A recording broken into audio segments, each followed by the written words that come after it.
જો સાદું રૂપ આપો અહીંયા લખેલું છે કૌંસમાં x y બીજા કૌંસમાં લખ્યું છે x ની 2 ઘાત ઓછા xy વત્તા y ની 2 ઘાત આ સાદું રૂપ આપશું તો શું કરવાનું x y અને x ની 2 ઘાત ઓછા xy વત્તા y ની 2 ઘાત સાથે શું કરવાનું ગુણાકાર આપણે કઈ રીતે કરીશું તો પહેલા x લઈશું x y છે માંથી x લઈશું આ x નું આખું પદ છે x ની 2 ઘાત ઓછા xy વત્તા y ની 2 ઘાત સાથે શું કરશું ગુણાકાર તો x કૌંસમાં લખશું x ની 2 ઘાત ઓછા xy વત્તા y ની 2 ઘાત હવે કૌંસ પૂરો કરશું ત્યારબાદ શું લઈશું અહીંયા પ્લસ y છે એટલે પ્લસ y નો લખશું ત્યારબાદ આ પાછા y નો આ x ની 2 ઘાત ઓછા xy વત્તા y ની 2 ઘાત સાથે આપણે ગુણાકાર કરીશું તો ગુણાકાર કરીએ તો શું થશે અહીંયા x અને અહીંયા x ની 2 ઘાત નો ગુણાકાર કરીશું તો શું થશે x ની 3 ઘાત થશે પછી આ x નો xy સાથે ગુણાકાર થાય તો શું થશે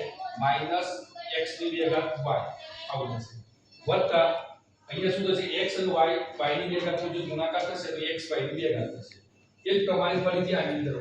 y x ની 2 ઘાત તો અહીંયા ગુણાકાર શું થશે y અને x ની 2 ઘાત સાથે ગુણાકાર થાય તો શું થશે y x ની 2 ઘાત અથવા તો x ની 2 ઘાત y લખવું તો પણ આપણે લખી શકીએ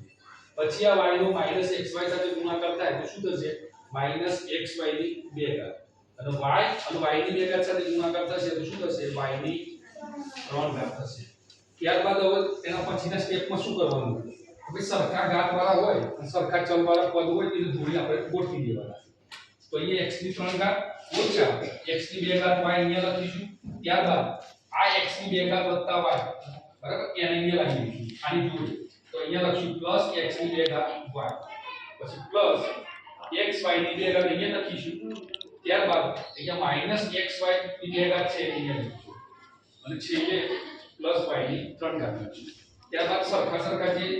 ચલવાળા અને સરખી ઘાત વાળા પદ છે એને આપણે શું કરશું એક પ્લસ હોય અને બીજું માઈનસ હોય તો શું થાય શૂન્ય થઈ જાય બરાબર એક પ્લસ ને એક માઈનસ હોય તો શૂન્ય થઈ જાય એટલે કેન્સલ આઉટ કરી દીધું બરાબર આ તે કેન્સલ આઉટ કર્યા પછી શું વધે છે તો x ની 3 ઘાત વત્તા y ની 3 ઘાત તો આ તમારું શું થયું જવાબ ટૂંકમાં x વત્તા y અને બીજા કૌંસમાં x ની 2 ઘાત ઓછા xy વત્તા y ની 2 ઘાત નો જ્યારે આપણે ગુણાકાર કરીએ તેનું સાદું રૂપ આપીએ તો જવાબ તમને મળશે x ની 3 ઘાત વત્તા y ની 3 ઘાત